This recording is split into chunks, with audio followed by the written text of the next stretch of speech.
Tom's eyes burned from hours behind the wheel. The stretch of highway stretched endlessly, with only the dim glow of his dashboard keeping him company. As exhaustion clawed at him, a flickering neon sign appeared on the horizon. Valley View Motel, vacancy. Desperation outweighed caution. He pulled into the gravel lot, noting the peeling paint and dim, yellowed lights. It wasn't inviting, but it was cheap. The clerk behind the counter greeted him with a crooked smile that didn't reach his eyes. "Rough night?" he asked, sliding over a tarnished key marked 107. Tom nodded absently, eager for rest. "Don't disturb the other guests," the clerk added with a hint of something Tom couldn't place. Was it malice? He shrugged it off, chalking it up to fatigue, and made his way to room 107. The room was as grim as the motel's exterior. The air was stale, the wallpaper peeling in spots, and the bed sagged in the middle. But it was a bed, and Tom was too tired to care. He fell asleep almost instantly. Hours later, a sound jolted him awake. Scratching, soft at first but growing louder. Tom listened, heart pounding, as it seemed to come from beneath the floor. He sat up, squinting in the darkness. It must be rats or some other pest, he reasoned. But the scratching persisted, insistent and frantic. Annoyance gave way to unease. He flicked on the bedside lamp and scanned the floorboards. Nothing seemed amiss, until he spotted a corner of wood that didn't sit flush with the rest. Curiosity, or perhaps a desire to end the unsettling noise, got the best of him. He pried up the loose board with a pocket knife. What he saw sent a wave of cold dread through him. Beneath the floor was a narrow crawl space, and within it, a metal cage. Something moved inside, retreating from the sudden light. Tom leaned closer, his breath catching when a pale, thin hand reached out, fingers twisted and claw-like. Tom stumbled back, heart racing. The figure in the cage whispered something unintelligible, its voice raspy and broken. "Help. Please." It was human. Barely. Covered in grime, skin stretched taut over bone, its eyes glowed with a mix of desperation and something darker. Before Tom could respond, heavy footsteps echoed outside his door. He barely had time to cover the crawl space before the door creaked open. The motel clerk stood there, his crooked smile gone.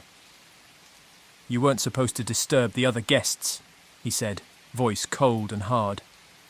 Tom's mind raced. He needed to escape, but the clerk's presence filled the small room. "What's under the floor?" Tom demanded, trying to mask his fear with bravado. The clerk's expression twisted. "They're part of a program," he said slowly, as if choosing each word carefully. "Not many understand. You shouldn't have seen." With a speed that belied his age, the clerk lunged. Tom fought back, adrenaline fueling his movements. He managed to slam a chair into the clerk, sending him sprawling. Without thinking, Tom grabbed his bag and bolted out the door. He needed to find help, but the motel's lot was empty. No other cars, no signs of life. Panic surged. He ran toward the office, hoping to call the police. Inside, he found more than he bargained for. Walls lined with photographs, dozens of travellers, all posing in front of room 107. Beneath each picture was a date. Some went back decades. Tom's mind reeled. How many people had stayed in that cursed room? How many had never left?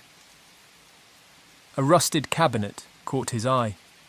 Inside were vials of strange liquid, labelled with numbers matching those on the photos. Experiment logs, notes scribbled in barely legible handwriting. Subject shows signs of mutation, strength enhanced, mental degradation increasing.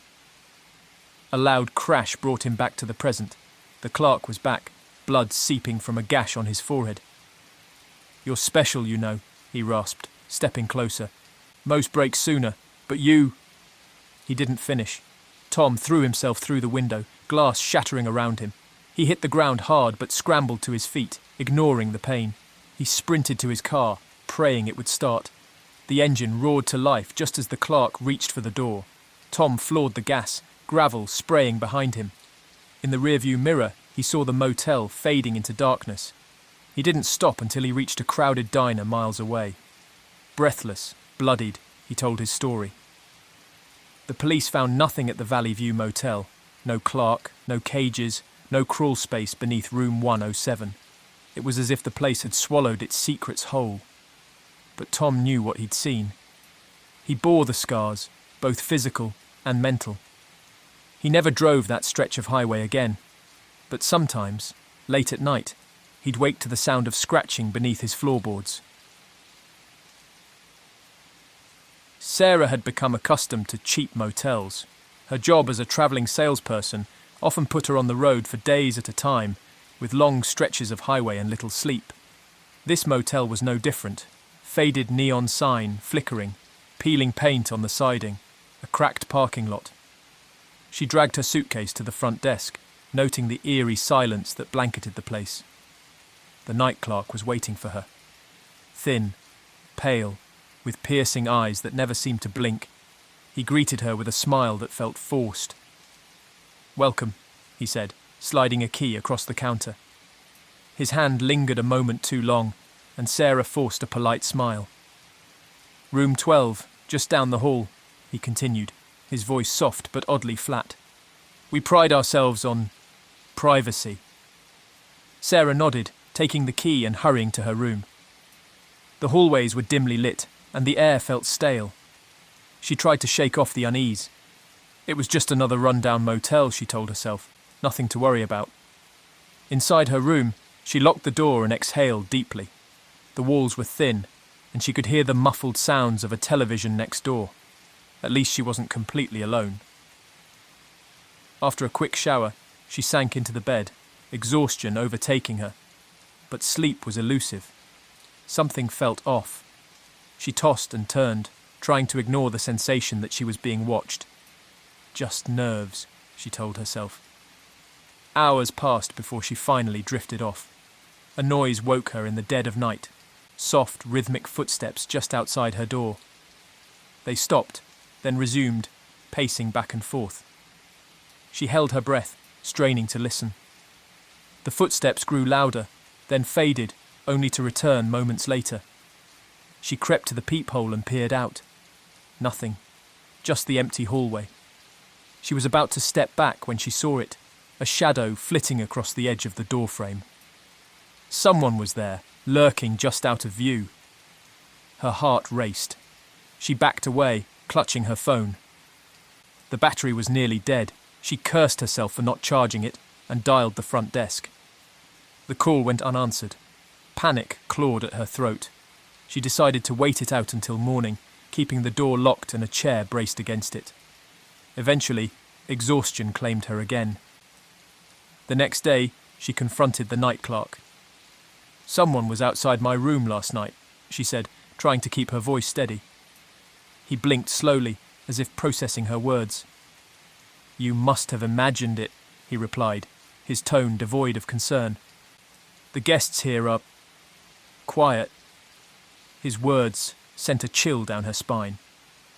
Determined to find answers, Sarah spent the day observing the motel. She noticed something strange. None of the other guests left their rooms, not once. Occasionally, she caught glimpses of shadowy figures moving behind curtains, but that was it. By nightfall, the tension was unbearable. She decided to take a closer look. Under cover of darkness, she slipped out of her room and crept down the hallway. She pressed her ear to one of the other doors. No sound. She tried another. Silence. Finally, she approached the end of the hall, where a faint blue light glowed from beneath a door. She knocked softly. No response. Gathering her courage, she pushed the door open. Inside was a nightmare. The room was filled with monitors, each displaying footage from hidden cameras. Inside the rooms, the hallways, even the showers. The night clerk sat in the centre, watching intently. He turned slowly when she entered, his expression unreadable. "I told you," he said softly. "We pride ourselves on privacy." Rage and revulsion coursed through her. "You're sick," she spat, backing away. But as she moved, she realised something horrifying. The footage on the monitors didn't just show live feeds. It showed past guests, people who had stayed, argued, and then vanished. In one clip, a man thrashed against unseen captors before the feed abruptly cut out. "You shouldn't have come here," the clerk whispered, stepping toward her. "We keep things private." Sarah turned and ran, her pulse thundering in her ears. She made it back to her room, locking the door and pushing every piece of furniture against it. She could hear the clerk's footsteps in the hall, slow and deliberate. Her phone was dead. She was trapped. The night stretched on, the silence broken only by the occasional scratch at her door. When dawn finally came, she peered out cautiously. The hallway was empty. She bolted for her car, not daring to look back. She didn't stop driving until she reached the next town. Sarah reported the motel to the authorities, but when they arrived, they found nothing. No cameras, no monitors, and no night clerk. The motel itself looked as if it had been abandoned for years. No one believed her, but Sarah knew the truth. She'd seen the faces of the missing, and sometimes, when she closed her eyes, she could still feel the cold, piercing gaze of the night clerk watching her. Eric pulled into the lot of the Meadow Inn, just as the sun dipped below the horizon. The motel was a last resort, a run-down building with faded green paint and a flickering neon sign that buzzed like a dying insect. He was too tired to care. He grabbed his bag and trudged inside, paying little attention to the wary glance from the manager behind the counter. "Room 14, the man said, sliding over a tarnished key. "Don't open the window." Eric nodded absently, too focused on the thought of a hot shower and a bed to question the odd warning. The room was exactly as expected, old, musty, and dimly lit by a single overhead bulb. The smell hit him first, a mix of mildew, old wood, and something metallic. He wrinkled his nose, but decided it wasn't worth a complaint. The window was nailed shut, and the paint around its edges was cracked and peeling. He left it alone. The shower provided little relief. The water pressure was weak, and the temperature fluctuated between lukewarm and freezing. He towel-dried himself as best he could, then collapsed onto the creaky bed. Exhaustion took over quickly, and he drifted off despite the discomfort. The itching woke him in the middle of the night. At first, he thought it was just stress, or maybe the cheap motel sheets. He turned on the lamp and scratched his arm, but the sensation grew worse. He glanced down and saw small red welts appearing along his skin. Panic rose as he threw off the covers, revealing dozens of tiny crawling insects scurrying across the sheets. Eric jumped out of bed, heart pounding. He stomped on a few with his bare feet, their bodies crunching under his weight. The floor seemed to ripple as more of the insects emerged, pouring from cracks in the walls, seams in the floorboards, and even the ceiling. He tried to reach the door, but his legs were covered within seconds, the creatures biting and clinging. Their bodies were translucent, and through their thin exoskeletons he could see a dark liquid pumping. Venom, he realised with a sickening lurch. He screamed for help, but the door wouldn't budge. It felt fused to the frame. As he pounded on it, the manager's voice came through, muffled but clear. "Relax," he drawled. "They don't usually kill, you know. Not unless you fight." The itching became unbearable. He stumbled backward, ripping at his skin, trying to dislodge the insects. They burrowed deeper, their tiny mandibles injecting venom that burned like fire. His vision blurred, and he collapsed to the floor, gasping for breath. Through the haze of pain, he saw a vent above him. It was moving, or rather, something behind it was. Tiny legs pushed against the grate until it popped free, and a flood of insects poured out, swarming him completely. The next time he woke, it was daylight. The room was pristine, no insects, no bites. His skin was smooth, unmarked. He sat up, disoriented. Had it all been a nightmare? But the memory of the pain, the crawling sensation was too vivid. He stumbled to the front desk, demanding answers. The manager looked at him with dead, empty eyes. "Feeling better?" he asked, his tone devoid of emotion. "You're one of the lucky ones. They like you." Eric backed away slowly. "What did you do to me?" "They need hosts," the manager replied, almost bored. "It's symbiotic. Keeps the place running. You'll see." He gestured to a scarred man mopping the floor nearby. The man's eyes were hollow, his movements mechanical. When he turned, Eric saw the skin at the back of his neck writhing. Something moved beneath it, just under the surface. Revulsion and panic surged. Eric ran, ignoring the pain flaring in his joints. He drove for miles, refusing to look in the mirror, but when he finally did, he saw movement in his own eyes. Small, dark shapes swimming behind the irises. He tried to scream, but nothing came out. Days passed, and the itching returned, growing worse by the hour. The motel had marked him. Wherever he went, he felt their pull, a constant gnawing need to return. He fought it, but his willpower waned as the infection spread. The insects were inside him now, using him, reshaping him. He'd seen what would happen next, the hollow eyes, the mechanical movements. One night, unable to resist any longer, he drove back to the Meadow Inn. The manager was waiting, the same hollow smile plastered on his face. "Welcome home," he said, as if Eric had merely been away on a short trip. The door to room 14 creaked open by itself.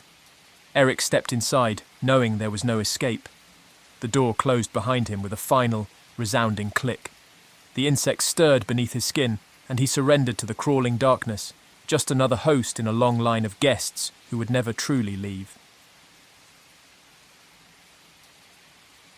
Jasmine had been driving for hours, the highway stretching endlessly under a darkening sky.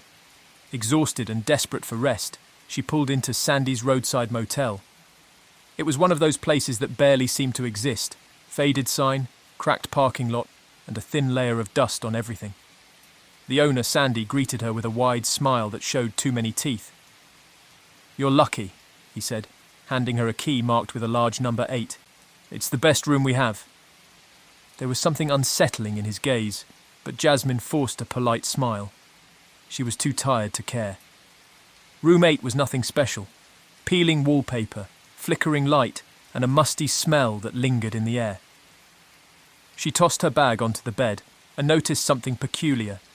A small wooden shelf mounted on the wall, holding a few items. A child's doll with one glassy eye, a man's wristwatch, and a faded scarf. They seemed out of place, as if they didn't belong. Jasmine shrugged it off, attributing it to the motel's general creepiness. She freshened up and lay down, hoping to get some much-needed rest. But sleep was elusive. She tossed and turned, the oppressive silence pressing down on her. Then came the noise, a faint, almost imperceptible rustling. She sat up, listening intently. It seemed to be coming from the wall behind the shelf. Cautiously, she approached and reached for the doll. As her fingers brushed its surface, a shiver ran through her. The air grew colder. She stepped back, heart pounding. The rustling grew louder, accompanied by a soft, almost melodic humming. Jasmine tried to rationalize it. A draft, maybe old pipes, but deep down she knew better. She decided to leave. Grabbing her bag, she headed for the door, but it wouldn't budge. Panic rose in her chest. She twisted the knob, banged on the wood, but the door remained firmly shut. "Help!" she shouted, her voice echoing uselessly. She turned back to the shelf. The doll's head had shifted. It was now facing her. A loud creak made her jump. Sandy stood in the doorway, the lock clicking open with a deliberate slowness. "Leaving already?" he asked, his smile wider than before. "You haven't even had a chance to appreciate our collection." "What is this place?" Jasmine demanded, trying to keep her voice steady. Sandy stepped into the room, his presence filling it. "Some people pass through," he said, tracing a finger along the edge of the shelf. "Others stay. They leave behind pieces of themselves." He gestured to the items on the shelf. Each one belonged to someone special, a guest who stayed in this very room. They tried to leave too. His eyes gleamed with a twisted satisfaction. Jasmine's pulse raced. "You're insane," she spat, backing away. Sandy chuckled. "Am I? Or am I simply preserving what others discard?" Suddenly, the humming grew deafening. The walls seemed to shift and warp, revealing hidden alcoves filled with more trinkets, photos, jewellery, bits of clothing. Each told a story. Each represented a person who had been trapped just like her. The room felt alive, feeding off her fear. Sandy moved closer, his expression predatory. "It's time to add to the collection," he whispered. Jasmine lunged for her bag, pulling out a small pocket knife. "Stay back," she warned, but he didn't stop. She slashed at him, the blade catching his arm. Instead of blood, a thick, dark substance oozed out. Sandy's face twisted, but not in pain, in amusement. "You don't understand," he said, his voice echoing strangely. "I'm not the only one here." As he spoke, shadows moved within the walls. Hands, twisted, pale and translucent, reached out, clawing at her. The room itself seemed to pulse, trapping her in its grip. She fought, kicking and screaming, but the shadows dragged her back. For a moment, everything went black. When Jasmine woke, the room was quiet. The door was unlocked, the air still. She stumbled outside, dazed and disoriented. Sandy was gone. She drove away, refusing to look back. But something was different. Her reflection in the rearview mirror showed eyes that weren't quite hers. She felt a weight in her pocket and pulled out the child's doll from the shelf. It shouldn't have been there, but it was. Back at the motel, Sandy stood in room 8, placing a new item on the shelf. A small silver necklace, glistening faintly. The room sighed in contentment. Another guest added, another piece of the collection complete. For weeks, Jasmine tried to shake the feeling that she'd left something behind. Every night, she dreamed of the motel, of Sandy's smile, of the shadows reaching out. She knew, deep down, that a part of her was still there, trapped forever in the collector's room. Alex and Mia were exhausted. Hours of driving through the barren desert had left them sunburnt, dehydrated, and desperate for rest. When they saw the old motel sign, Desert Sun Inn Vacancy, flickering against the darkening sky, they exchanged relieved glances. The building was dilapidated, its paint chipped and its windows dusty, but it offered a bed and a roof. They parked, grabbed their bags, and made their way to the front office. The owner was a large man with deep scars crisscrossing his face. He smiled as they approached, revealing crooked, yellowing teeth. "Welcome," he said, his voice a low rumble. "Room 5 is open." He slid a rusty key across the counter. "Enjoy your stay. And one thing, don't wander outside after dark." He said it with a smile, but his eyes were dead. The couple laughed it off as a tired old desert legend, but there was something about the man's stare that made Mia shiver. They found their room easily, a cramped space with a sagging bed and a lingering smell of stale air. Still, it was better than sleeping in the car. As night fell, the temperature plummeted, and a windstorm picked up, rattling the windows and howling like a living thing. They tried to sleep, but the noises outside grew louder, scratching, hissing, low growls that seemed to move around the building. At first, they thought it was just the wind, but soon it became unmistakable. Something, or somethings, were out there. Alex peered through the window but saw nothing. "Probably just coyotes," he said, more to reassure himself than Mia. But she wasn't convinced. There was an intelligence to the sounds, a pattern to the movements. When they finally drifted off, it was with restless dreams of shifting sands and unseen eyes.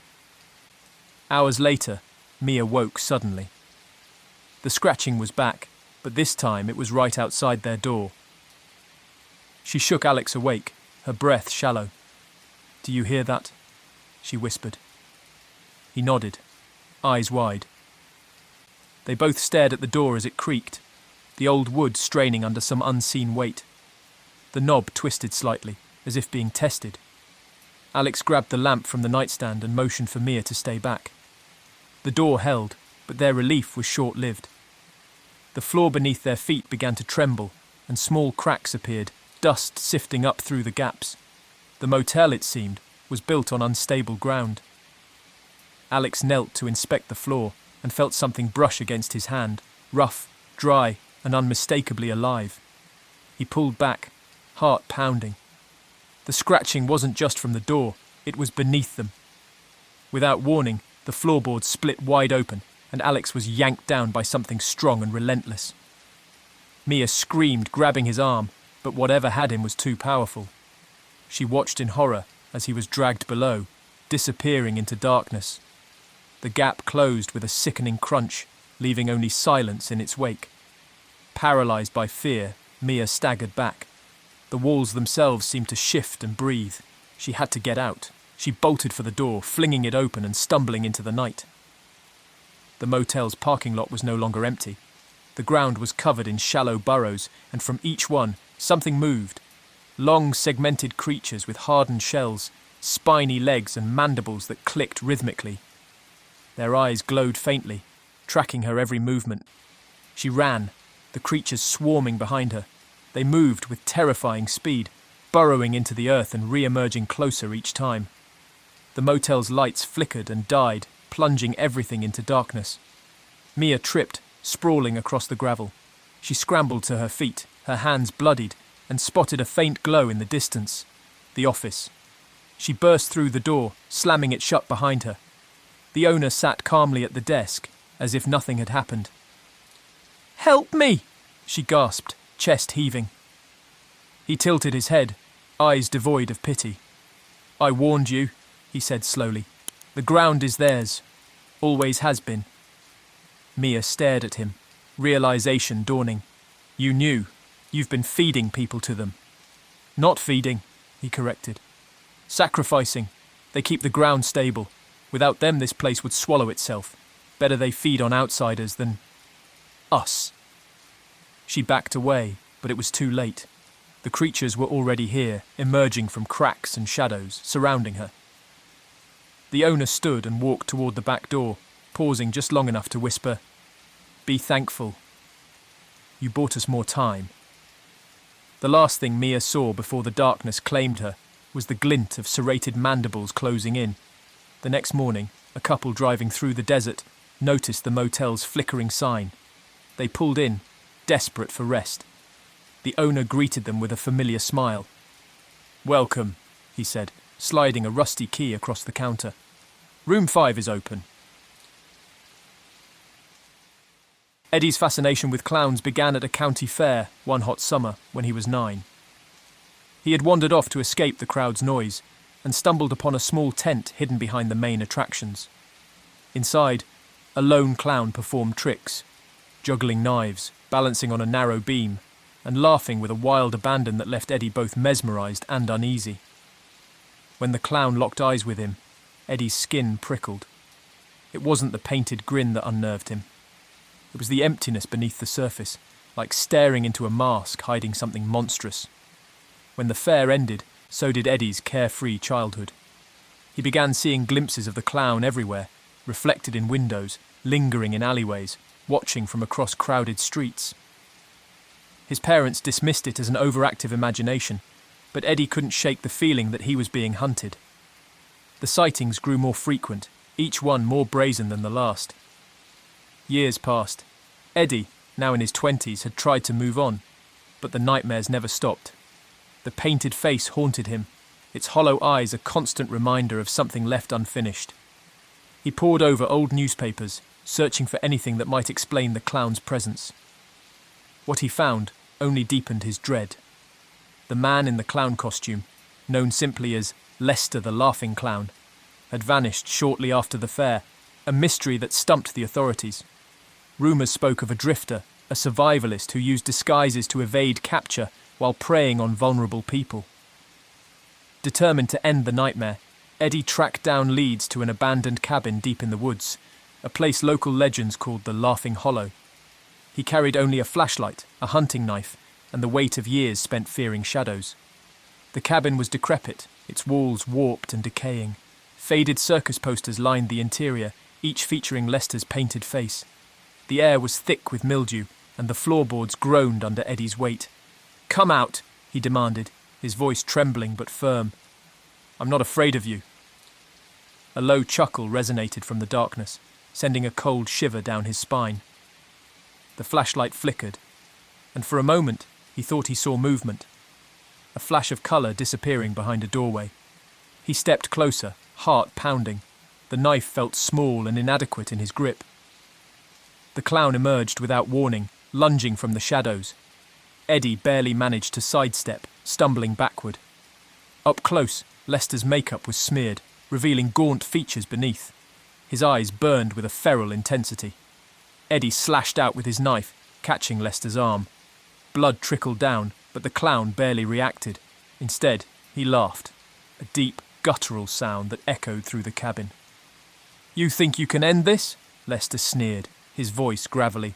"I've been watching you for so long, Eddie. You're my favourite." Eddie's hands shook, but he steadied himself. He realised, with chilling clarity, that Lester had been more than just a deranged drifter.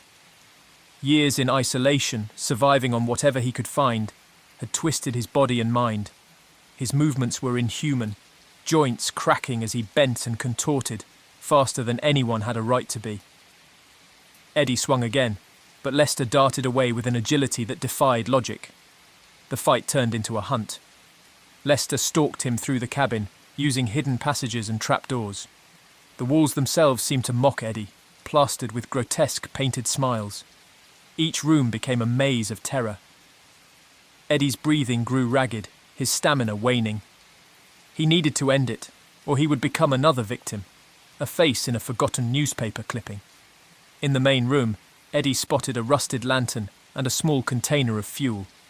Desperation fueled his next move. He grabbed the container, dousing the floor and walls as Lester closed in. The clown's laughter rose to a fever pitch, echoing around him. "You can't escape me, Eddie. This ends here." "No," Eddie whispered, striking a match. "It ends for you." The flames caught quickly, roaring to life. Smoke filled the room, choking off the air. Lester screamed, a sound of rage and agony that reverberated through the cabin. Eddie stumbled out, collapsing on the ground as the inferno consumed the structure. The fire raged into the night, leaving only ashes and silence. In the weeks that followed, Eddie struggled to find peace. He told no one what had happened. The world would dismiss him as mad. But on restless nights, he still heard echoes of that laughter carried by the wind. He knew the truth. Monsters don't die easily, and painted faces have a way of returning when you least expect them. Every year, the town of Hollow's End celebrated its heritage with the Silent Parade, a bizarre procession where dozens of clowns, dressed in intricate, colourful costumes, marched silently through the streets at night. No one remembered exactly when the tradition began, but it was considered a point of pride. Tourists flocked to watch, unaware of the sinister truth lurking beneath the painted faces. Oliver had always hated the parade. Something about it felt off. The clowns moved too stiffly, their steps too synchronized, their silence oppressive. As a child, he'd clutched his mother's hand tightly, unnerved by their painted eyes that never blinked. Now, as an adult, he had little choice but to attend when his friend Mark insisted they go together. Mark was an outsider, new to Hollow's End, and enamoured with its strange traditions. That night, the streets were packed. The crowd whispered excitedly, but as the clock struck midnight, a hush fell. The clowns emerged from the shadows, one by one, their faces painted in elaborate designs. They moved in perfect unison, their footsteps eerily quiet against the cobblestones. Oliver's skin prickled. He tried to shake it off, just old fears resurfacing, he told himself. But something was different this year. As the parade passed, one clown paused. It turned its head toward Oliver, its painted grin wide and grotesque. Beneath the makeup, its eyes were dull and lifeless. It wasn't a person. Oliver's breath caught. He grabbed Mark's arm. "We need to go," he whispered. But his friend laughed it off, mesmerised by the spectacle. When the last clown passed, the crowd erupted in applause. Oliver pulled Mark aside, desperate to explain what he saw. "They're not people," he insisted. "At least not all of them." Mark scoffed, but Oliver couldn't shake the feeling of being watched. As they walked home, he caught glimpses of painted faces in alleyways, shadows that lingered too long. By the time they reached Oliver's apartment, he was sweating, his heart pounding. That night, a noise woke him, scratching at the window. He sat up, straining to see through the darkness. A silhouette moved outside. Slowly, a painted face pressed against the glass. Its mouth moved, but no sound came. Oliver stumbled backward, grabbing his phone, but the screen flickered and died. The power was out, the scratching grew more frantic, and then silence. He waited, holding his breath. Minutes passed. Finally, he approached the window, but the clown was gone. In its place was a small red balloon tied to the latch. On it, scrawled in dripping red letters, "Join us." The next morning, Mark was missing. The authorities dismissed it as a prank gone wrong, another tourist who'd wandered too far. But Oliver knew better. Determined to find his friend, he traced the parade's route through old maps and forgotten records. What he uncovered was chilling. Decades ago, a mining disaster had contaminated the town's water supply. Those exposed suffered grotesque mutations, twisted limbs, discoloured skin, and loss of speech. Ashamed, the town hid them away, creating the silent parade as a cover, a ritual to appease the forgotten, mutated survivors who still lived beneath the streets. Armed with this knowledge, Oliver descended into the tunnels beneath Hollow's End. The air was thick with rot and moisture. He moved cautiously, the beam of his flashlight barely cutting through the darkness. Painted faces leered from every wall, and the deeper he went, the louder the sound of breathing became, laboured, inhuman. In a cavernous chamber, he found them, the silent ones. They moved with mechanical precision, their painted faces grotesque masks hiding disfigured features.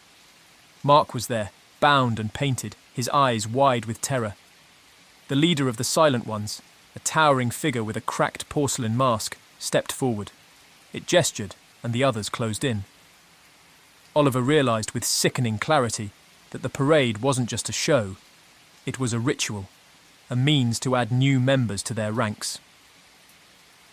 Fighting panic, Oliver freed Mark.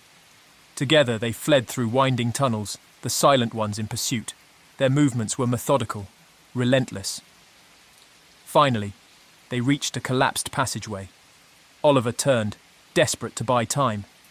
He hurled his flashlight, shattering the porcelain mask of the leader. Beneath, a face twisted by years of exposure glared back, eyes filled with pain and rage. The distraction was enough. They scrambled through the narrow gap, sealing it behind them. Days later, the town claimed the tunnels had collapsed, and the silent parade continued as planned. But Oliver knew it was a lie. On the night of the next parade, he packed his bags. As he drove away, he glanced in his rear-view mirror. Painted faces lined the road, unmoving, their silent eyes watching him leave. The first whispers of the old circus ground came with a chill. It had been abandoned for decades after a fire ripped through the tents, leaving nothing but charred debris and scattered memories. Local legends spoke of eerie laughter echoing through the woods at night, of eyes watching from the shadows. Teenagers dared each other to venture into the ruins, but few ever admitted to what they saw, if they came back at all. Claire hadn't thought much of the stories until her brother, Jake, vanished. He'd been one of those thrill-seekers, too brave or too reckless for his own good. Weeks passed with no sign of him, and the authorities, too quick to dismiss the case, labelled him as just another runaway. But Claire knew better. She had seen the fear in his eyes the night before he disappeared. Determined, she packed a flashlight and a hunting knife, then made her way through the overgrown path leading to the remains of the circus. The air felt heavy, thick with the scent of decay and mildew. Rusting metal poles jutted from the ground like skeletal fingers, and remnants of tattered banners flapped in the wind. She called Jake's name, her voice swallowed by the oppressive silence. As darkness crept in, she spotted movement, a flash of colour darting between the ruins. Her grip tightened on the knife, sweat beading on her forehead. "Who's there?" she demanded, straining to keep her voice steady. No response, just a low, raspy giggle carried by the wind. Claire's pulse quickened. Pushing deeper into the grounds, she found a crumbling big top tent. Inside, the floor was littered with discarded props, broken hoops, shattered mirrors and stained costumes. The air was thick with dust, but something else lingered, a metallic tang that set her teeth on edge. Footsteps echoed behind her. She spun around, only to see empty darkness. But she wasn't alone. The giggle returned, louder this time, echoing from multiple directions. "Jake!" she whispered, hoping beyond hope. A shadow moved, and from behind a tattered curtain stepped a figure clad in a moth-eaten clown suit. Its makeup was smeared, revealing patches of pale, scarred skin beneath. But what struck Claire was its eyes, yellow, animalistic, and devoid of humanity. It tilted its head, as if amused by her presence. Before she could react, more figures emerged.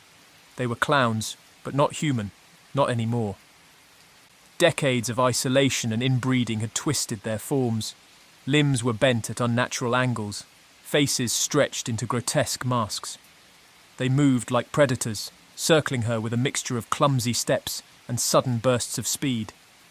This was their home, their hunting ground, and she was trespassing. Claire's breath came in short, ragged gasps. She slashed out with her knife, keeping them at bay, but their numbers grew. One lunged, clawed hands swiping at her arm, leaving deep gashes. Pain flared, but adrenaline kept her moving.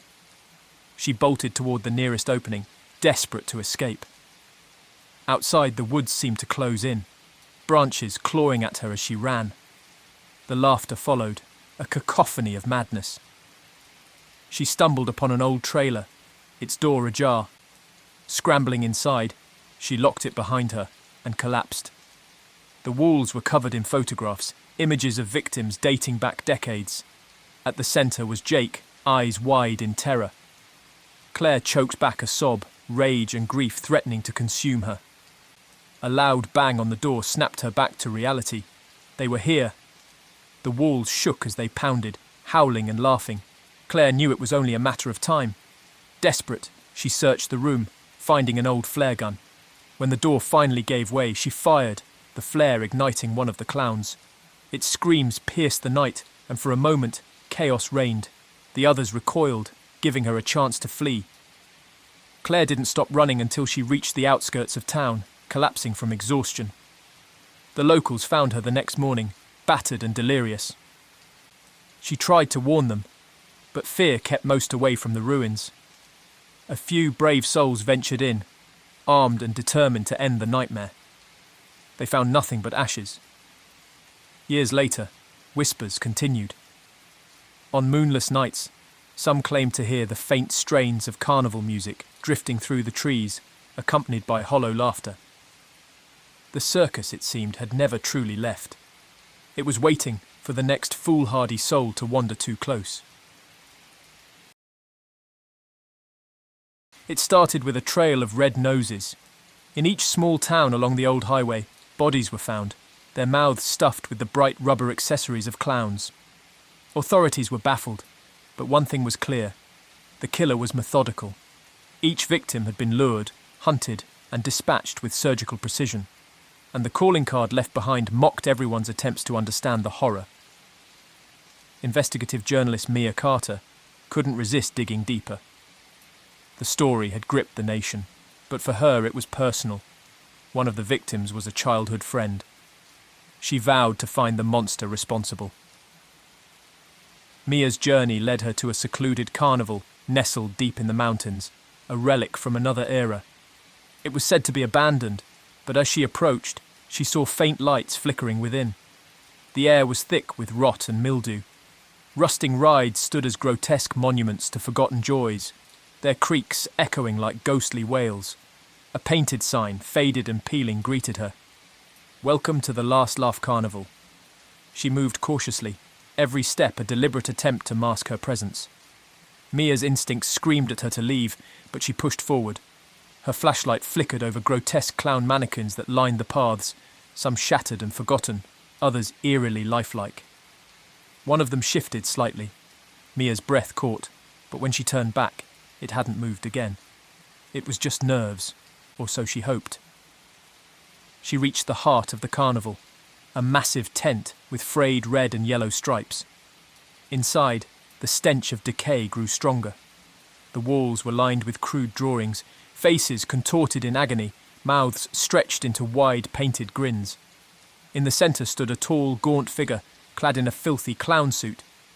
His makeup was caked on thick, but beneath it, Mia saw hints of mottled, scarred skin. He turned slowly, eyes blazing with something feral. "Welcome, guest," he crooned, voice dripping with mockery. "I've been expecting you." Mia's grip tightened on the small revolver in her pocket. "You're the one killing people," she accused, her voice trembling only slightly. The clown tilted his head, as if considering her words. "Killing?" he mused. No, I liberate them from their masks." His smile widened, revealing sharpened teeth, filed down like those of a predator. She didn't wait for him to move. Mia fired, but he was fast, inhumanly so. He dodged, closing the distance between them in a blur. His hands clawed at her, nails sharp enough to pierce flesh. She stumbled backward, tripping over something soft. Her flashlight illuminated a pile of bodies, each victim arranged in grotesque poses, red noses gleaming from their mouths. The clown loomed over her. "We are all performers," he whispered, "but some of us shed our masks." His body was twisted, limbs unnaturally long. Mia realized with dawning horror that he wasn't alone. Shadows moved within the tent. Other clowns, disfigured and silent, emerged from the darkness. They were followers, remnants of a twisted circus cult. Exposure to a toxic spill from a chemical dump near the carnival decades ago had warped their bodies and minds, driving them to madness. They had been forgotten, left to fester in their isolation. Now they exacted their revenge. Mia crawled away, gasping for breath. She kicked over a lantern, spilling burning oil across the ground. Flames licked at the edges of the tent. The clowns hesitated, their eyes flickering between rage and fear. In that moment, Mia ran. The fire roared to life, consuming everything in its path. Outside, she collapsed, watching as smoke billowed into the night sky. The sounds of screams and crackling fire mixed into a cacophony of chaos. The authorities arrived hours later. They found ashes and scorched earth, but no bodies. Officially, the case remained unsolved. But Mia knew they were still out there, lurking in forgotten places. On quiet nights, when the wind was just right, she heard faint laughter echoing in the distance. She knew the painted trail wasn't over. It had simply gone deeper underground, waiting for its next curtain call. Jenna adjusted her scarf tighter around her neck as the evening chill settled in. The streets were unusually quiet, and the weak glow of flickering streetlights did little to pierce the encroaching darkness. As she left the corner cafe where she worked the closing shift, she double-checked her phone. Battery at 3%. Not enough for a call. She'd have to hurry home. Her footsteps echoed off the walls of the narrow alleyway she took to cut time. That was when she first saw it, a flicker of bright colour in the corner of her eye. She paused, turning toward the source. Just beyond the edge of the alley, illuminated faintly by a streetlight, was a figure dressed as a clown. Its costume was dirty, the colours dulled by grime and filth. But the face, white paint cracked and peeling, grinned back at her. Jenna swallowed hard, forcing herself to believe it was some prankster or a drunk playing dress-up. She picked up her pace. For the next few nights, the same thing happened. No matter where Jenna went, she caught glimpses of that grotesque face, a flash of colour disappearing around a corner, a fleeting reflection in a shop window. Every time she tried to confront it, the figure vanished into the shadows. Her friends laughed it off, suggesting she'd been watching too many late-night thrillers. But the dread clawing at her gut told her otherwise. 3 weeks passed, and the sightings became more frequent. The clown was no longer content to merely linger on the edges of her vision. It crept closer each night. One evening, as she hurried through the alleyway, she heard a sound that sent a chill racing down her spine, a low, raspy chuckle. She spun around, and there it was. 10 feet away, the figure stood motionless, its head tilted, as if studying her. The grin on its face was wrong. It stretched too far, revealing yellowed, jagged teeth. "Who are you?" she demanded, her voice trembling despite her efforts to sound brave. The clown took a step forward, its joints cracking loudly. It was an unnatural sound, like bones grinding together. Jenna's feet refused to move. The creature took another step, and then another. When it finally lunged, she stumbled backward, crashing into a row of trash cans. By the time she scrambled to her feet, it had disappeared. Sleep became impossible. Jenna installed new locks, barricaded her windows, but nothing kept the nightmares or reality at bay. She spoke to the police, but without tangible evidence, they dismissed her fears. The stress wore her down, and paranoia bled into her daily life. The worst part was how her own mind began to betray her. Was it all in her head? One night, as the wind howled through empty streets, Jenna's senses prickled. She was being watched. Turning slowly, she saw it again, standing right outside her apartment window. The clown's grin stretched impossibly wide. She grabbed the nearest heavy object, a metal lamp, and ran outside, determined to end this nightmare. But as she burst through the door, it was gone. Exhaustion gave way to a kind of grim resolve. She began researching, uncovering whispers of an old asylum nearby. Decades ago, patients had been abandoned when funding was cut, left to fend for themselves. Rumours swirled of grotesque experiments conducted on unwilling subjects, procedures meant to alter physiology and neural functions, leaving survivors with twisted bodies and fractured minds. The clown, it seemed, was a remnant of that horror, a victim turned predator. The next encounter was her last. Jenna had taken to carrying a knife, her fingers always on edge. She was walking home when the streetlights flickered and died. A cold wind brushed against her cheek. The laughter, deep, guttural and close, sent her heart racing. She spun around, knife raised, and found herself face to face with the painted horror. This time, it didn't move slowly. It lunged, claw-like fingers reaching for her throat. The struggle was brief but violent. Jenna's blade pierced pale flesh, but the creature didn't stop. Its eyes, once so lifeless, burned with a twisted joy. In those final moments, she saw beyond the painted facade. Beneath the madness was a creature warped by nature, stripped of humanity by cruelty and isolation. When they found her body, investigators dismissed the attack as the work of a deranged vagrant. They sealed the asylum once more, but those who lived nearby knew better. At night, when the wind blew just right, a hollow, echoing laugh could still be heard. The laughing shadows were never truly gone.